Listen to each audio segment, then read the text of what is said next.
How's it going, everybody? Welcome to the show. I am joined again by my friend Ryan to count down the studio albums, to rank the studio albums of Mr. John Mayer, blue-eyed, soul, heartthrob, blues guitarist, His pop brown god. eyes.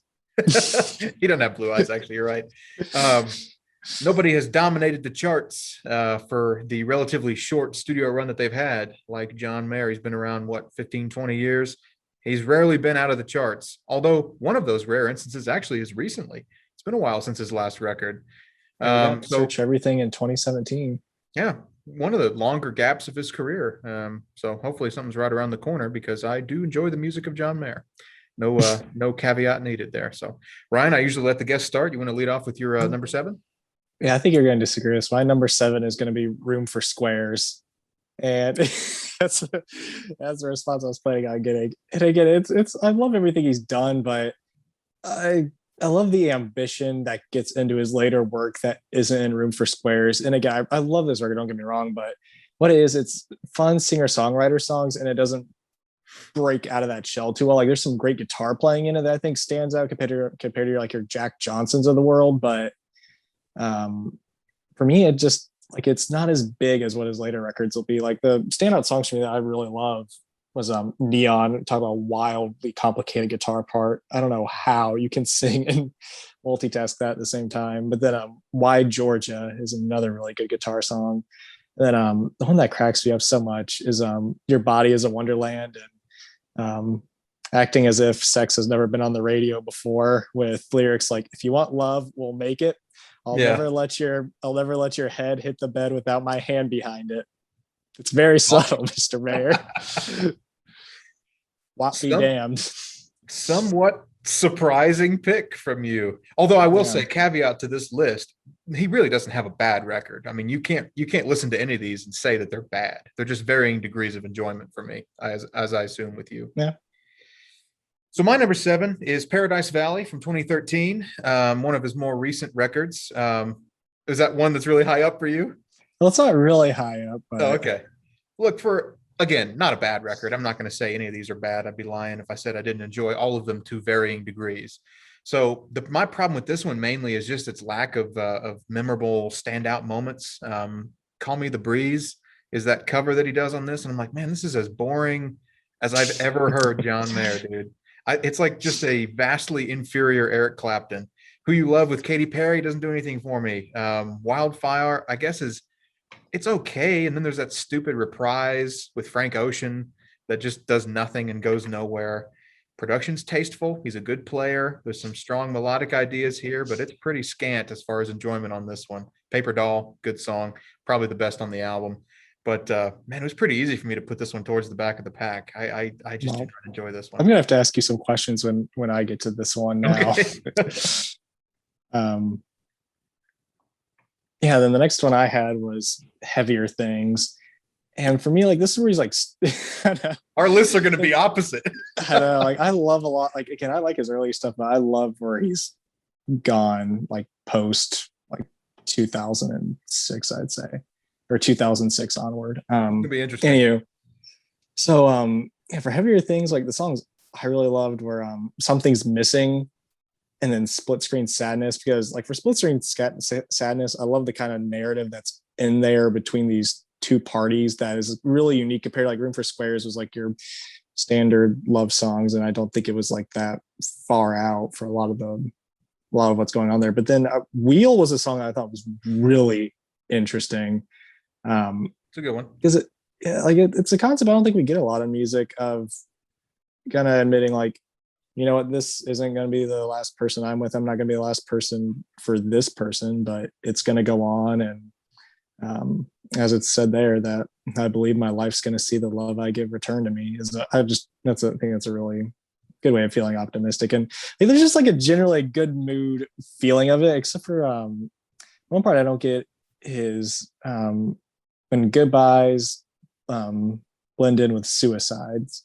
That's the one that stumped me. I was kind of wondering what that's doing in that song, but I just love it because again, like there's a little more production on this than Room for Squares, as it feels like more of a band album compared to Room for Squares, as we have a lot more parts. Like Come Back to Bed is a good example where you have a full band in it. That's where we got to see some like his first like breakout like electric solos like on recording. Like he was touring Room for Squares, you know, like for Any Given Thursday, he had that Covered in Rain solo, which is if you're doing live albums, like if we were including those, I'd have to put that up really much higher than these. But this is like the first time we see him in studio that he's actually a hell of a guitar player on some of these songs. And that's what I really appreciate with it. Yeah, no argument. Hell of a guitar player, hell of a songwriter. I think this is going to be this is going to be the most opposites list that I've done on these best to worst. I like it. It's good to have some debate there.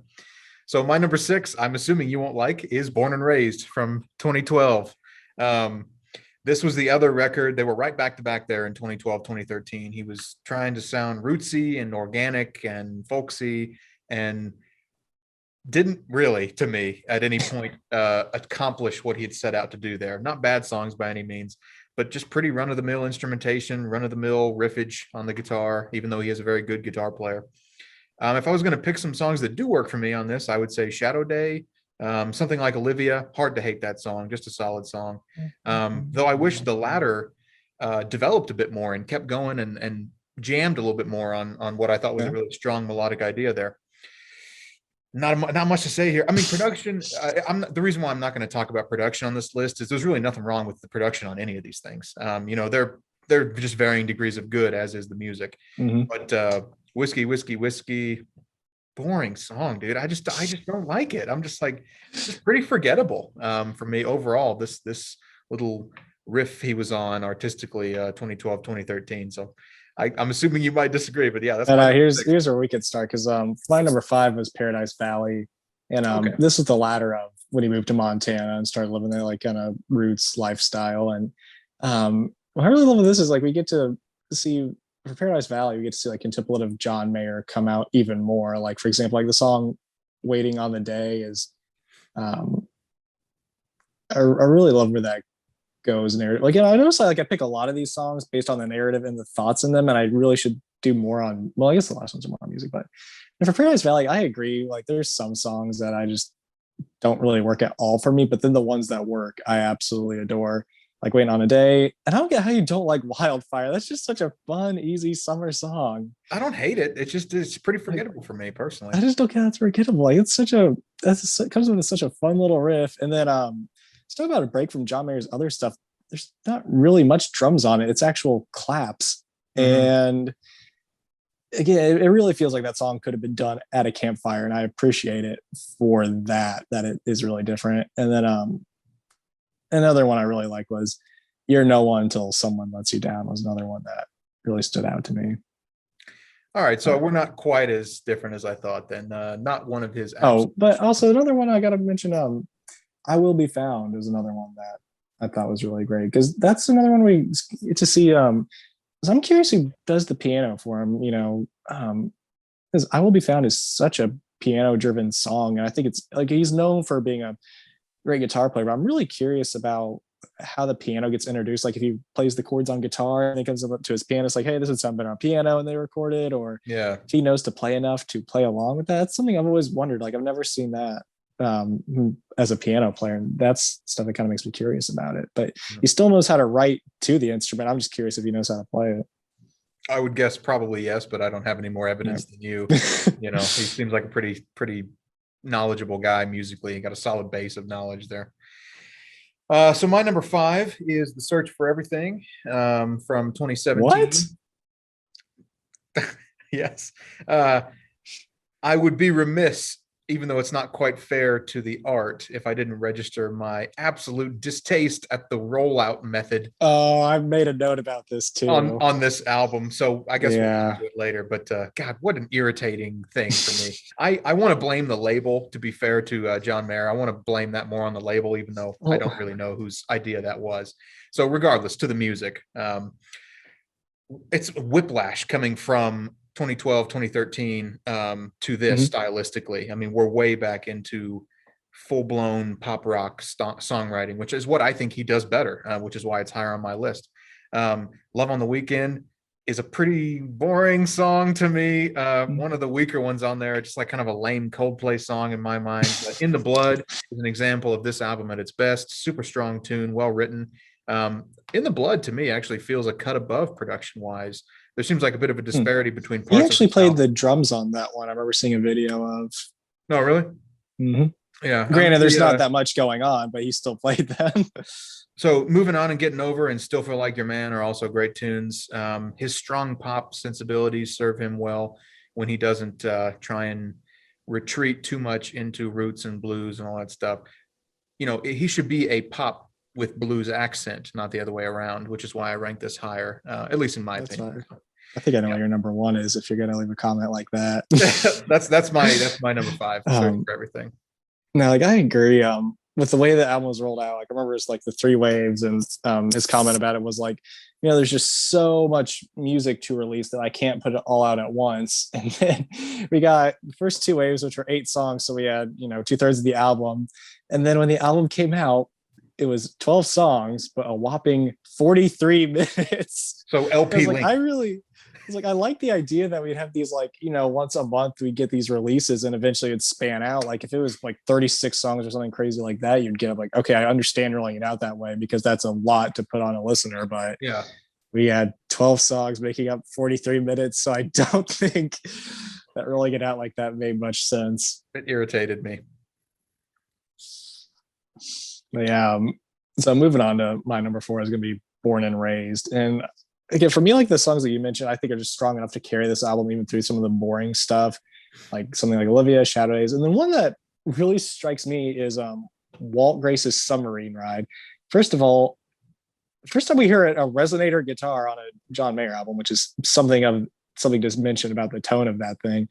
And then and again, I realized I'm just kind of thinking about it, I just really love narrative songwriting. And that's one where I can't tell. Like I love the ambiguity to the ending of it, where the whole gist of it is, this guy is depressed and then he wants to build a submarine to go to Japan, and then his friends never hear from him again. So the question is, did he drown or did he make it? And he's just kind of like peace and hanging out in Japan. And I'm like, Right.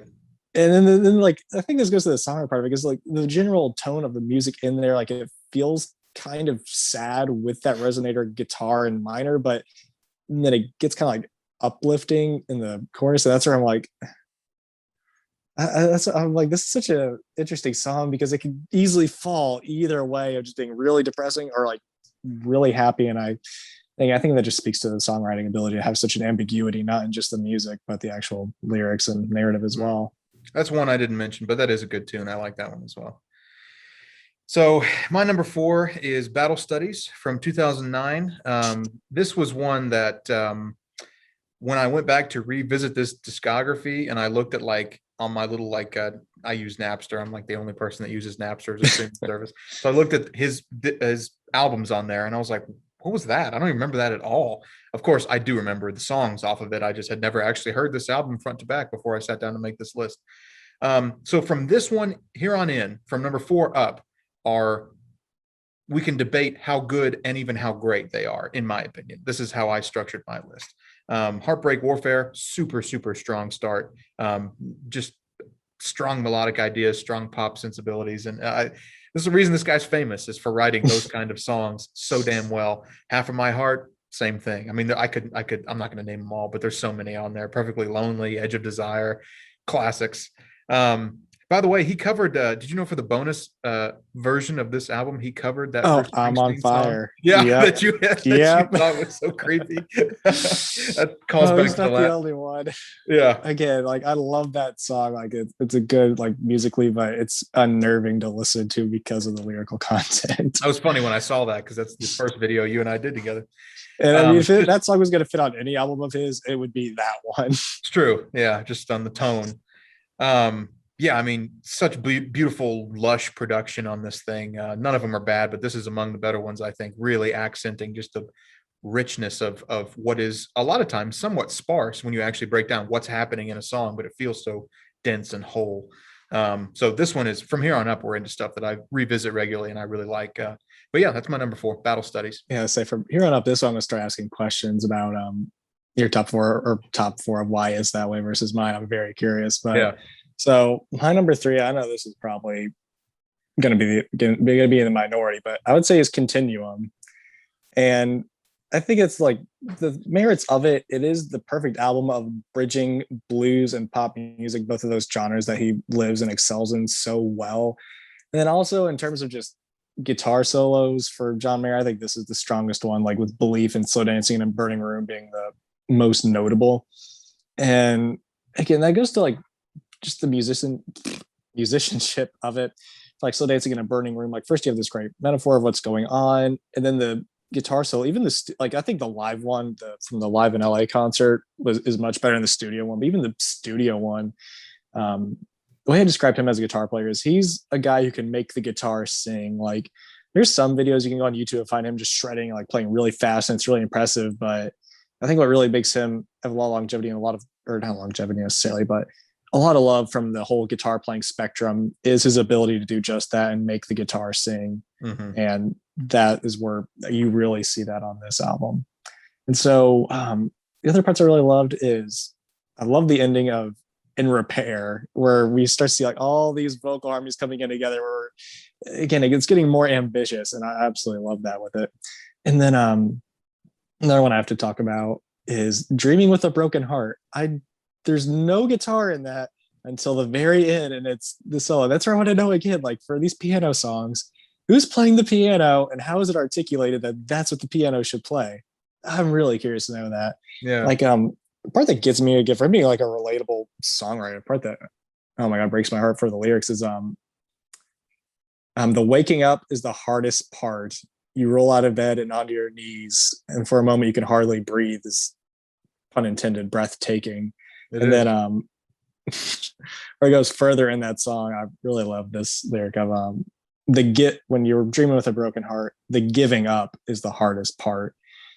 And again, it's weird, like because we have nothing to do with John Mayer. He's super successful blues pop guy who's toured the world and has had so much more life than we have had, but there's still this relatability with the way that he writes that isn't lost despite that the ridiculous kind of status that he holds. And I think that really comes through on this album for what it's about. Like Gravity is another example of just the feeling of this unknown force is just pulling you down. You can't put your finger on it, but it's there. Yeah.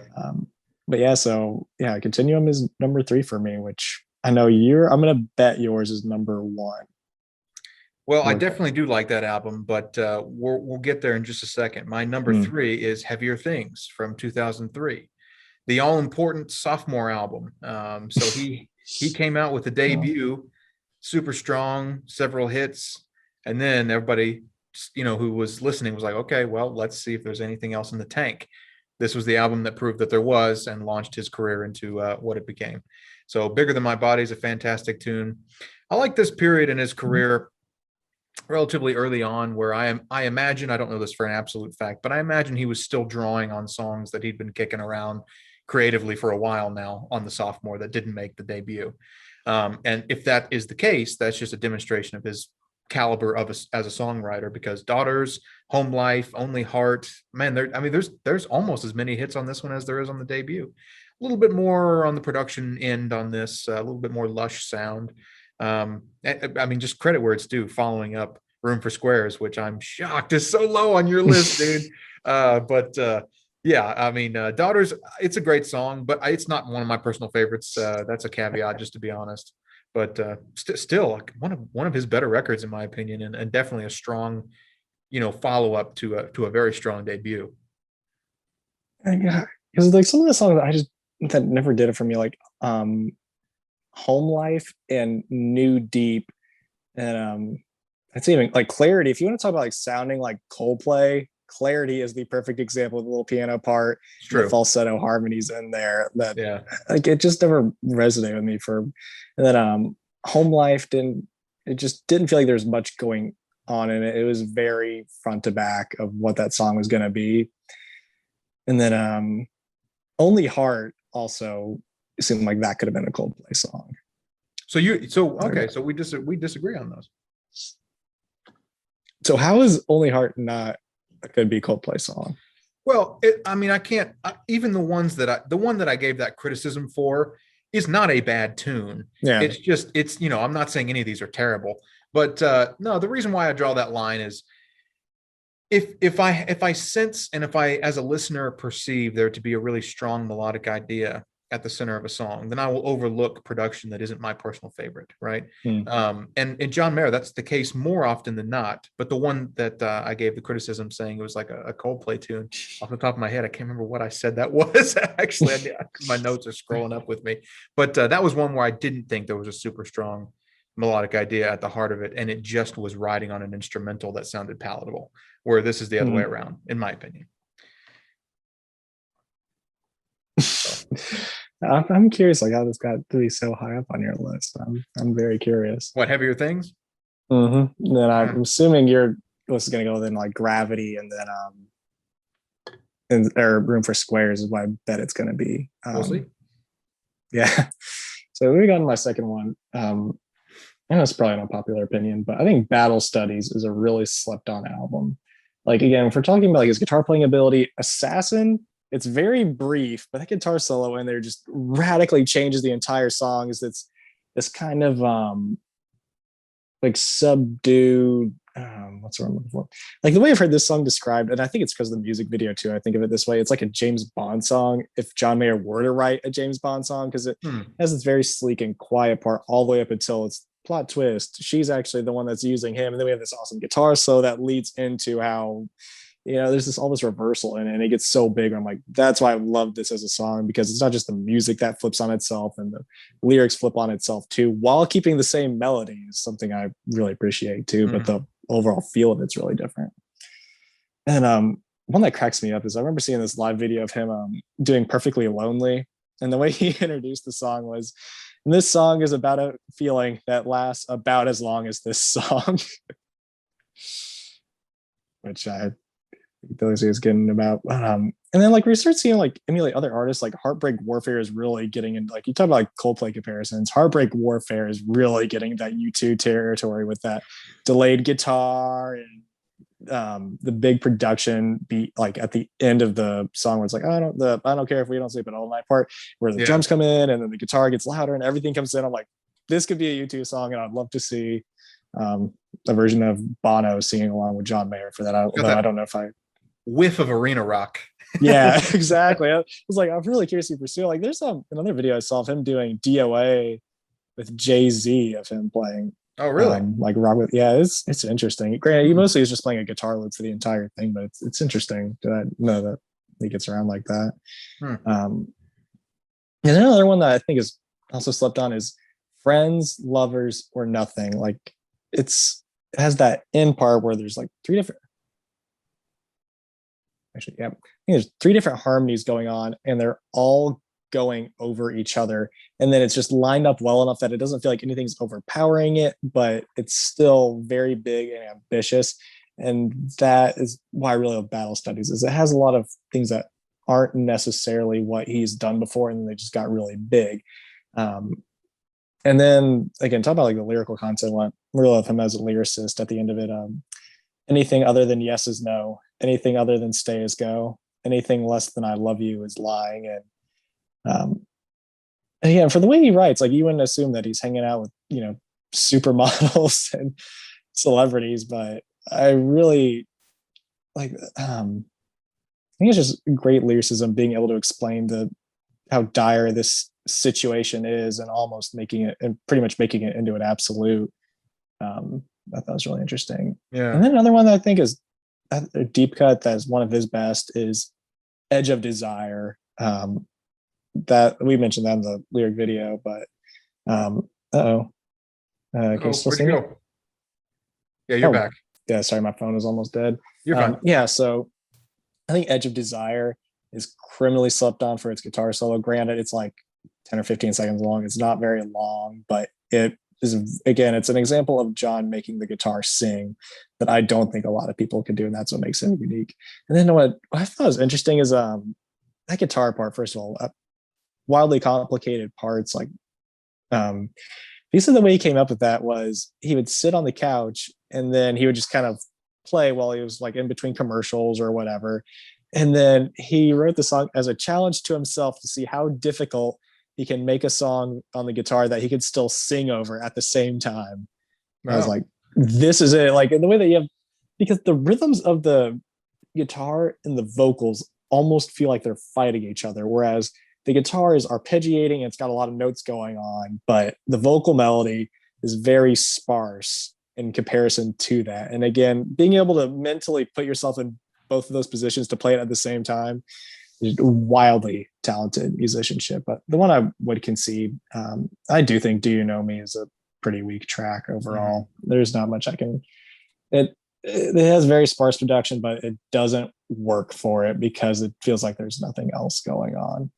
Yeah. But yeah, I think that's an album that's carried off by its strong songs so well that I can ignore the ones that aren't as good. And we agree on that one. Battle Studies was one that I sort of slept on, but then when I went back and listened to all his stuff to make this list, I was like, okay, I got to bump that up like several spots higher than I had perceived it would be. That's a good record. So my number 2 is Continuum from 2006. It is a great record, but I still have a clear number 1, which by process of elimination, we now know what that is, which is hilarious because it's your bottom.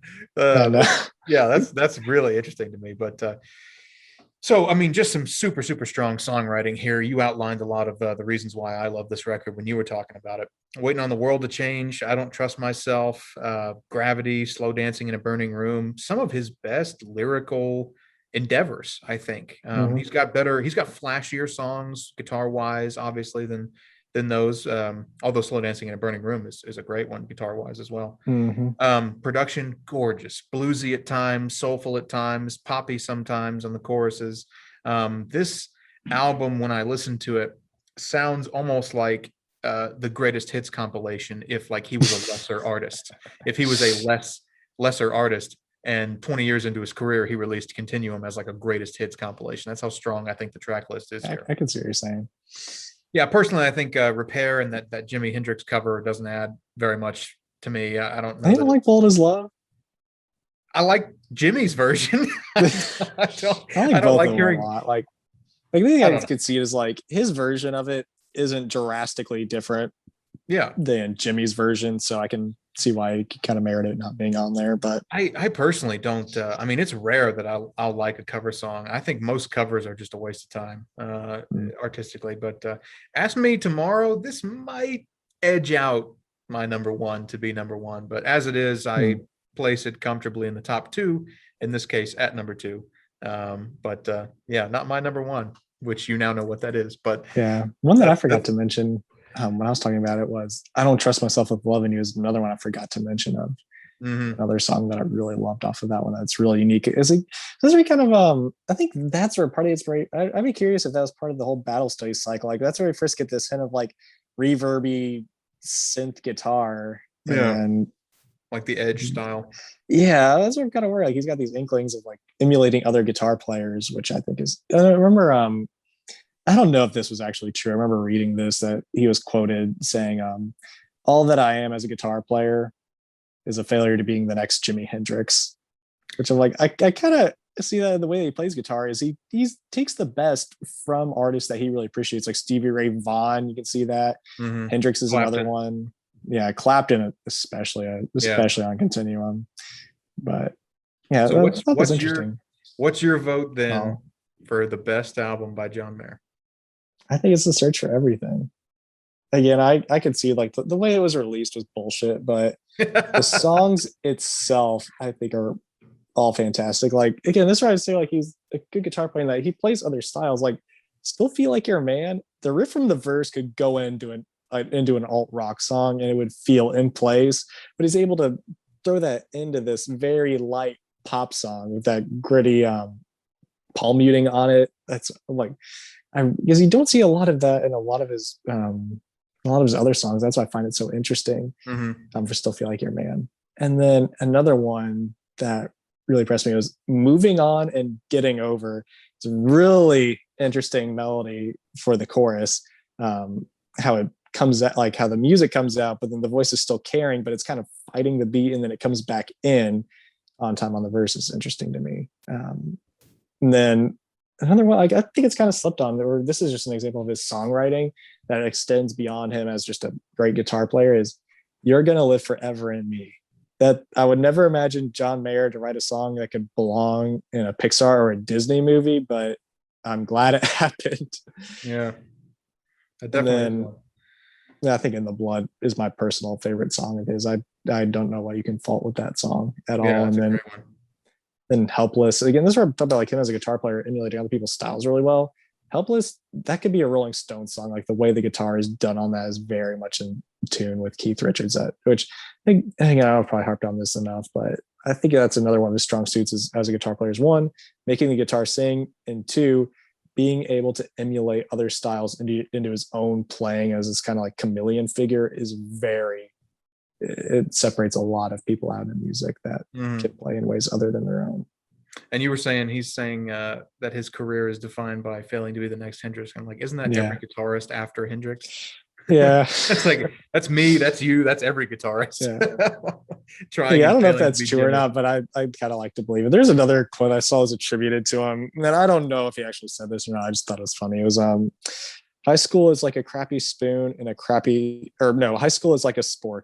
It's a crappy spoon and a crappy fork. So in the end, it's plain useless. It's like, So this is shocking to me, and I bet you this won't happen again ever on these best to worst lists. hmm. Your worst album of his is what I have at number one, which is his debut, Room for Squares.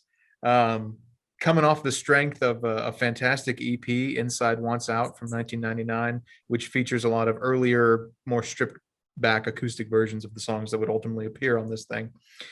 Man, No Such Thing, Why Georgia, My Stupid Mouth, Your Body is a Wonderland, Neon. That's like the first 5 tracks, and those are all like some of my favorite Mare tunes. But once you get out of there, that's when I start to fall away. Like 83, 3x5, Great Indoors, St. Patrick's Back to Day. You is on the is okay. I will concede. I have a Those, note here saying that I will concede that it's very front loaded, and the back half of this thing doesn't live up to the strength of the yeah. first 4 or 5 tracks. Okay, I will concede that, but it's not like there's like they're totally just weak, man. Back to You is another highlight for me, and that's like second to last. Songwriting excellent, production is excellent. It's the perfect length project, effortless to listen to, just extremely tasteful. It's a great record. His vocals to me have never sounded better. I think when he Well, his vocals never sounded better because he tore his voice up doing that kind of smoky thing and then touring for so long. Like, that's why there was that gap with yeah, between Battle Studies and Paradise Valley and Born and Raised. He had born to and have raised, that vocal surgery to and that's what I was going to say. fix Is it. look, I'm not saying that sucks that happened, but I am Yeah. just saying even on the follow up, even on the Search for Everything, I don't think he sounds as good a vocalist as he does on this debut to me. This is a fantastic record. It's amazing, man. like You've like got so for the vocalist thing, like this is the most pronounced he's ever sounded different than anybody else singing. Like I get that because it's so goddamn airy compared to anyone else singing. There's so much air in it. Like, what's a good one where it's like super airy? I'm trying to think of one off the top of my head. Um, My Stupid Mouth is pretty airy. that's what I was thinking of. Yeah, And then like but watching it great live, I tune. think is where it's really pronounced. Yeah. But yeah, I'd say My Stupid Mouth of one. It's just, am I stupid? There's so much air in there, and Yeah. I guess that's how he tore his voice on is just touring so long off of that. But So much yeah, breathing. He breathes 3 times as much yeah. as a normal man. That's I that's can't another thing that believe that was separates so him from low the for rest of you, man. musicians. He actually has 3 times the lung capacity of anyone else. He has a That's third hilarious lung. to me. I guess you know what though. If we look at it a different way, that actually just speaks to the strength of his discography. That we could have that much disparity in our lists, and yet Yeah, both it's say really the that way he's I a look at this album is the songs that are really great on it don't outweigh the ones that didn't really resonate with me as much. And my way of looking at Room for Squares is it's it doesn't have the same ambition. I'd get it for a first album. I don't know that I'd consider like any artist would immediately want to be so ambitious. It's a very scary thing to do, releasing an album when you want to do something that's actually going to perform. I totally understand the reasoning for it.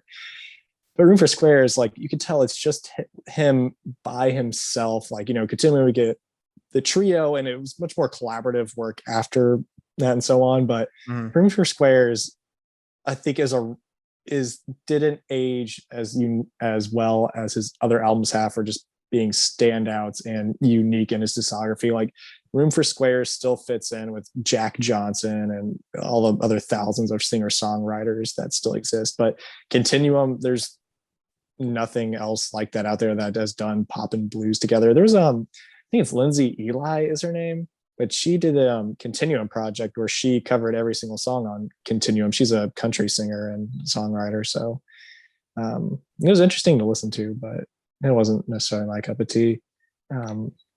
That's funny, man. So your number 7 is my number 1. That's the biggest disparity we've ever had. Yeah, it doesn't have the same ambition that you find in the rest of his work. Like I was saying, this is gonna, to me, this is remembered as a singer songwriter album, whereas the other ones are remembered to me as being a John Mayer album. Okay, I mean it's fair. I can see that, but on the flip side, we would agree to the first half of that, where it's not one of his more ambitious projects. Where we disagree is how well I think he executed his more ambitious projects. Yeah, it's a appetizer for what he become, like, because I mean, listening to stuff like Why Georgia and Neon, like you can hear that he knows how to play guitar really well, but it's not thrown in, and like it's not as big of his artistry as it would become later. Yeah, for sure. He wasn't. He didn't have the creative freedom to explore that side of his music yet. Yeah. He had to get hits first to cement a career. Sure. which is fair. Man, that was interesting. That was an interesting one. That's the biggest disparity we've had on a list of best to worst yet. I'm trying to think. Mike and I have never been more than like 4 or 5 spots apart, and you and I are 7 spots apart on an album. Again, just the search for everything, it was so wildly unique from anything else he's done before. And then I think the album there's a lot of him emulating other people's styles as a chameleon musician that I think is just really, it doesn't exist for a lot of other people. And I think that's what makes we both agree. We discussed it on our underrated lyricist episode, but an underrated artist, generally speaking, John Mayer, great guitarist, great lyricist, great songwriter, no doubt about it. You listen through this discography, which is, by the way, an effortless listen. There's not a miss here, even though I prefer some to others. Yeah, I mean, that's a great one. That was a really fun one to do. And that's, he doesn't have, what kills me on these, because I do these with you and Mike and Matthew and stuff. It's like, I love listening to artist discographies, but what kills me is when you're listening, you're chugging along and everything's great, and all of a sudden they hit you with like a 3-hour triple LP. And I'm just like, oh, guys, God, come on. So I appreciate that John didn't do that. He only releases what he thinks is strong enough. Yeah. Well, we thought we were going to get that with Search for Everything, but it's not what we got. Yeah, and that would have been probably would have changed my opinion if but as it is, it's like you release 15-minute and then 15-minute and then an album. It's like, well, what the hell was the point of that? It's like selling me each EP and then put them together and sell album. I was so interested at the start of it. I like the idea that it was just going to be 4 songs every month of the year, and then we'd end up with, what was that, 48, 4 times 12? Like that, I'd understand releasing it and parsing it out like that, because that's a lot to put on somebody, 48 songs. But the way it was done, I don't. It was just another regular length. Album. We'll blame that on the label. We'll give him the benefit of the doubt. Yeah. Well, that'll do it. Pleasure to do this one with you. This was a lot of fun, man. Mm-hmm. We'll do another one here soon, and that'll do it for John Mayer, Worst to Best. Thanks for watching. Thank you.